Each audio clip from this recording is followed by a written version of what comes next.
And all of that leads directly into another major war, actually a much bigger and more major war than the Colorado War, that is usually referred to by historians as Red Cloud's War, also sometimes referred to as the Powder River War or the Bozeman War. Officially started in 1866, although we're going to look at some things that led up to it. And most of it happened in the Powder River country. So as you look at the map right here, the Powder River, you can see it starting there in Montana, and it comes down into Wyoming and goes near Fort Reno there. It's not far from the Black Hills, which of course are sacred to the Lakota and the Cheyenne and the Arapaho and various other tribes as well at different times. Well, here's the background. All right, so during the Civil War, actually right in the middle of it, 1862, there was gold discovered in Montana, up in the mountains. There, the first gold strike was just west of Virginia City. So you can see that very mountainous area there in southwestern Montana and northeastern Wyoming. Well, as you can imagine, when gold is discovered, you know what happens. People start pouring in. And you'll also notice that the Oregon Trail that we've talked about so much, there near the bottom, going right through the middle of Wyoming, was there. And we know that a lot of people had come through that route. You'll see that it passes, the Oregon Trail passes right by Fort Laramie, that we've also talked about a lot. Well, there were various ways to get to the gold fields up there in Montana that would have bypassed Indian Territory, Lakota territory, but they were kind of long routes.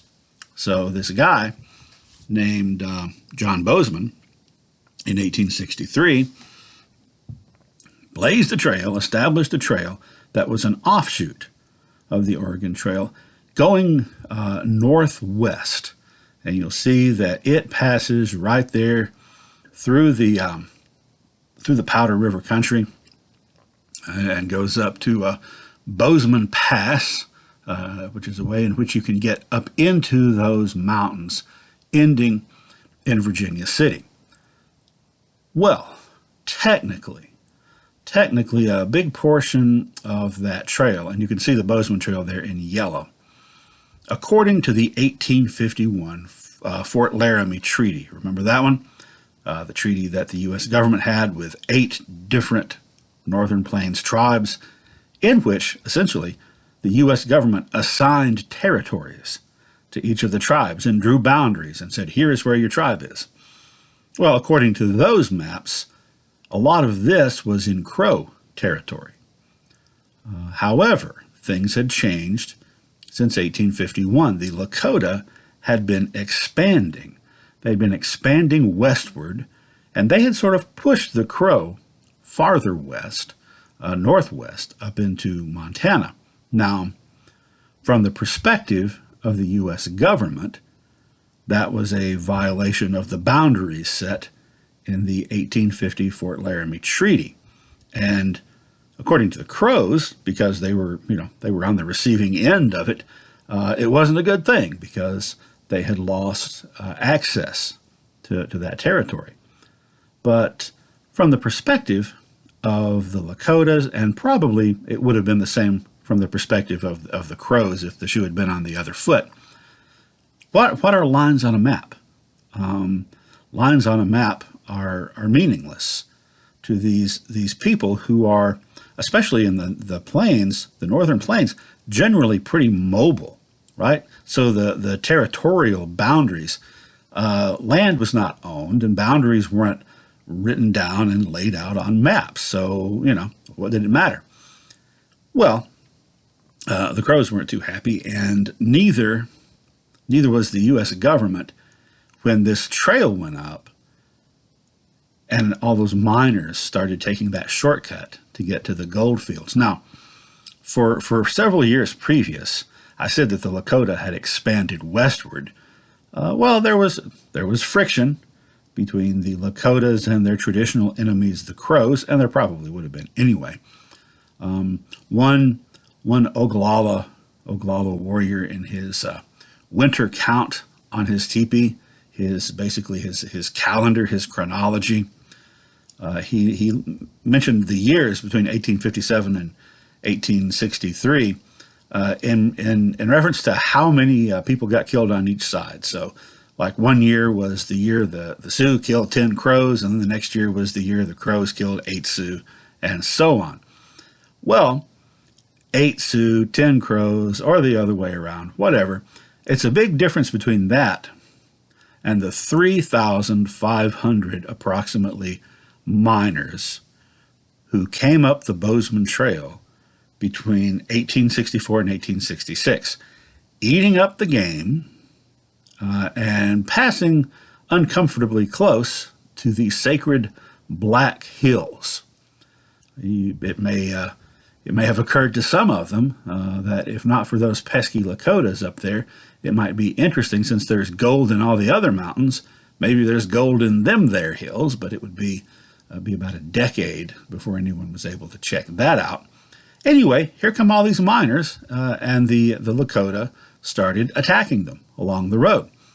The U.S. government responded by building 3 forts along that trail. The Crows gave them permission to build the forts in their territory, and technically the territory where it started, there by Fort Reno, according to the 1851 treaty boundaries, was Crow territory, so they said, sure, go ahead. Lakota's not too happy about that at all. So friction continues to intensify, and raids continue to be made on these miners and settlers who are coming in behind them and setting up farms and homesteads in these territories. Well, the U.S. government called a conference of the tribes, of the leadership of the tribes at Fort Laramie, and a few people showed up, but none of the ones who were attacking anybody, none of those bands. The bands that didn't really have a vested interest in it, and that didn't really help. So eventually, they convinced Red Cloud, who was one of the principal leaders of the Oglala Lakota, and several others, to come in, and they were in the middle of negotiating and offering, actually they were offering the Lakota some significant financial incentives to allow these miners to pass through the territory. Right in the middle of that, when all of a sudden, here comes a huge contingent of U.S. infantry and cavalry and start building those forts, which did not seem like a real propitious thing to the negotiations so far as the Lakota and their allies were concerned. So basically, they just went home.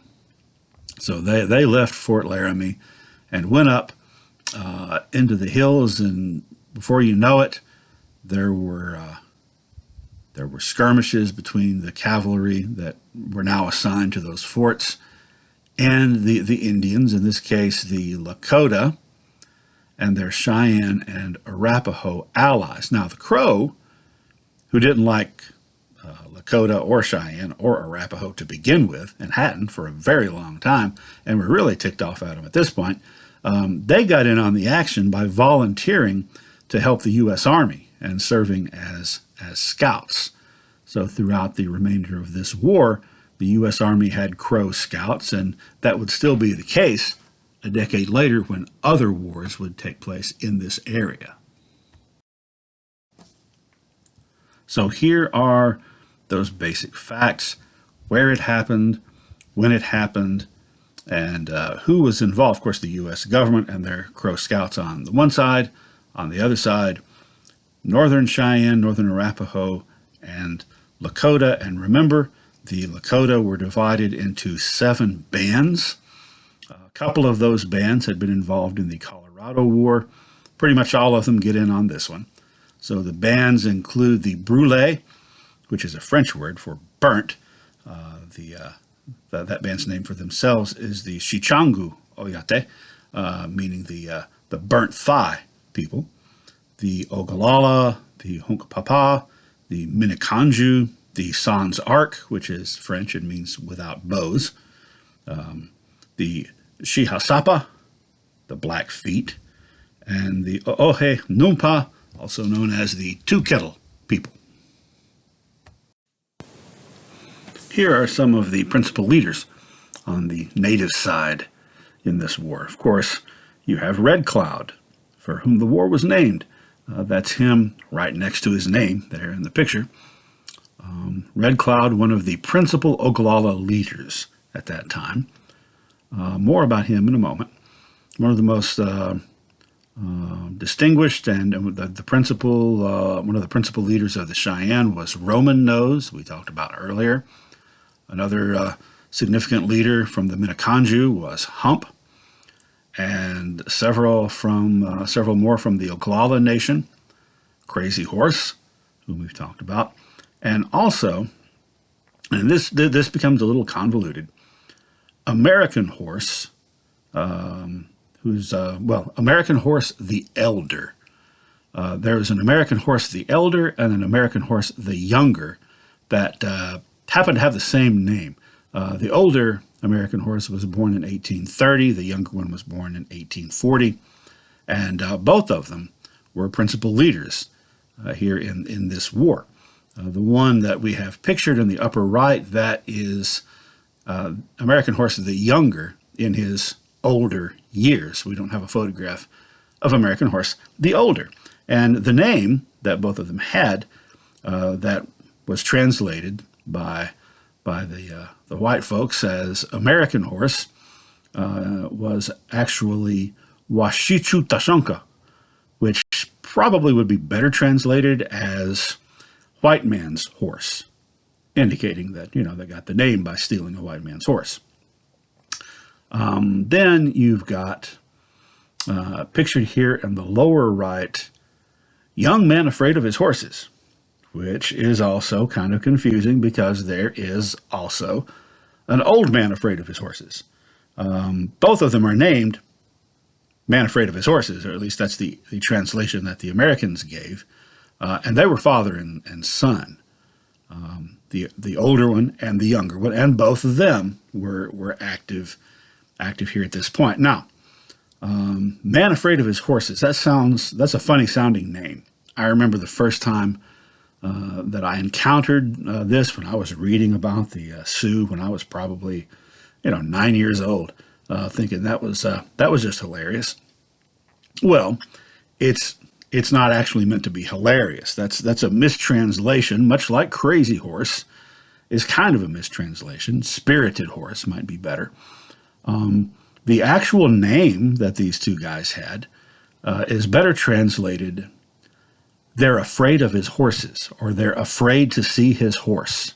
In other words, when the enemy sees his horse approaching and they know that he's the guy on it, they immediately get scared. But like a lot of these native names that get lost in translation, they wound up stuck in the history books as Man Afraid of His Horses, the older and the younger. Now, here's where it gets a little more convoluted. The elder American Horse and old man afraid of his horses were brothers. They were brothers.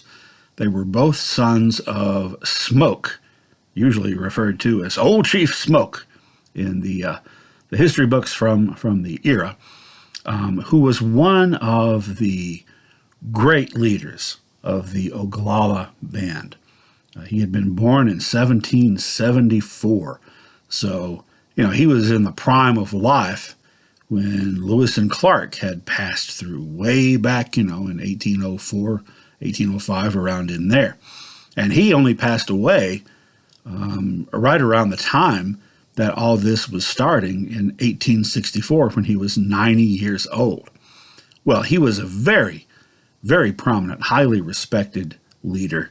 In fact, they say that his war bonnet, and each feather in the war bonnet, was representative of an act of courage.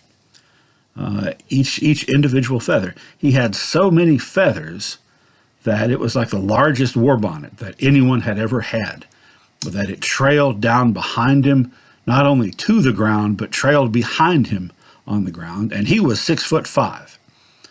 Red Cloud was the nephew by birth of old Chief Smoke. I think he was the son of one of Smoke's brothers who died in battle when Red Cloud was little, so his uncle adopted him and raised him as his own. This means that Red Cloud and American Horse the Elder and Old Man Afraid of His Horses were considered to be brothers, and that would explain why, being the sons of the most prominent chief ever of the Ogallala, and Lakota being patrilineal, that they would be right there. Not that there's such a thing as hereditary leadership, but just being in that family gave them some respect, and also you just imagine the things that they had been taught. Now, when this war, Red Cloud's War, was over, there were four Ogallala leaders named as shirt wearers, which is the highest possible office and function of a warrior outside of chief. It was the chief military honor. And earlier when I was talking about Crazy Horse, and I talked about how his various deeds there during the Colorado War led to him becoming a shirt wearer. I was a little premature there, I guess, because it was those things that first brought him to distinction. And then his actions in this war, which came so close on the heels of the other one, it was like the same war, really. So the four shirt wearers who were appointed in 1868 after the treaty was signed, basically this is like getting medals when the war is over, were Crazy Horse, American Horse the Elder, and Old Man Afraid of His Horses, and another Ogallala whose name was Man That Owns a Sword. He wasn't documented as well in the history books, but these are some of the principal leaders on the side of Red Cloud in the fight. This next incident takes place just near Fort Phil Kearny, which is shown on the map here, but isn't named. It's the red dot in the middle, next to the creatively spelled Fetterman massacre. So you've got 3 red dots along the Bozeman Trail in that little section. Fort Reno to the south. The one in the middle that's not named here is Fort Phil Kearny. And to the north you have Fort C.F. Smith. At the time that the fighting started, Fort Phil Kearny wasn't completely finished. It was still being fortified, if you will. So the fact that they have to have more wood for construction, plus their wood needs just for fuel, as well as they need hay for their horses, is those are going to be 2 logistical problems that have to be solved by the U.S. Army there at Fort Phil Kearny, because this area is in this place where there's not very many trees at all. So they had to travel a ways outside the fort to get to wooded areas to cut down trees to bring back for further construction and the other things that they needed. There was also a large hay field where they grew the particularly tall grass for their horses. That was just a little bit north of the fort. So the construction, the logging, and the hay mowing, all that stuff was done not by soldiers, but by civilian contractors. So civilians would be hired to come there, essentially live at the fort, and go on these short trips to either get wood or get hay or whatever. And soldiers were assigned to go with them, squads of soldiers to protect them. Well, that was obviously necessary because there's a war going on with the Lakota, Cheyenne, and Arapaho. And they were frequently making raids. And these small parties going out to cut wood especially were frequently attacked. And they went through quite a number. They went through dozens of civilian contractors and some soldiers, too, that were there to protect them, being killed and or wounded. Well, killed and or wounded. Killed or wounded. So that was an issue. And so reinforcements were called for the fort. And something had to be done. These squads need to be a little bit larger. And that's what brings us to the situation at hand. The U.S. military commander of the forces there along the Bozeman Trail and of all three of those forts was Colonel Henry Carrington, who was by training an engineer. He didn't have any military, he had military experience, but he had no combat experience. However, he was very well connected politically, which is how he got probably how he got this fairly prominent position. So he's there. He's got three forts. He has about 400 men. He's commanding the 18th Infantry. He's got about 400 men at Fort Phil Kearny, about 100 men down in Fort Reno, and about 200 up at Fort C.F. Smith. And he had lost, as I said, over two dozen woodcutters and several of his soldiers. And he had requested reinforcements, and those reinforcements had come, another 200 men sent by General Philip Cook, not Crook, that's a different general. And among those was this guy on the left, Captain William Fetterman. Now, Fetterman did have combat experience in the Civil War, and he had the opinion that Carrington didn't really know what he was doing. He thought that Carrington was too timid. Now, what had happened is that after they got these forts established there at Fort Phil Kearny, some Cheyenne had come to the fort. Several leaders, including a Cheyenne leader named Two Moons and one named Morning Star, who was known by the Lakotas as Dull Knife, and they had come there to inform Colonel Carrington. Essentially, they said, hey, we're not involved in this. We're sitting this out. We're not at war with you, not our group anyway. But some of the other Cheyennes are, and essentially they told him you need to be careful because this is a dangerous place. And it's a dangerous situation. And not far from here at this spot, at this very moment, they said, Red Cloud has got about 500 warriors.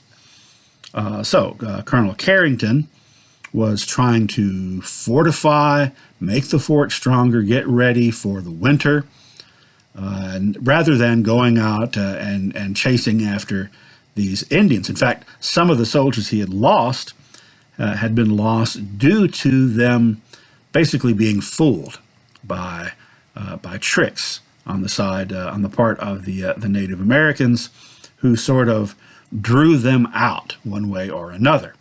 And so he had given Captain Fetterman the order, when he sent Fetterman out to protect some woodcutters, not to go beyond the distant ridge, essentially far out of sight of the fort, where they wouldn't be able to quickly be reinforced, but to stay relatively close by. Now, Fetterman thought that was just ridiculous. In fact, he said, and this is a direct quote, "Why, with 80 men, I could ride roughshod through the whole Sioux nation." 80 men is how many that he had. So with my 80 men, I could ride roughshod through the whole Sioux nation. That didn't mean that he was saying he could take a sightseeing tour. He meant he could basically beat them all with his 80 men. Well, I wonder if he should ever get the opportunity to try that, how it would turn out. As fate would have it. Why, while he was going there to protect the woodcutters, he was distracted by a small group of warriors, just a handful in the distance, and they stood up on the backs of their ponies, and mooned the soldiers and yelled at them derisively.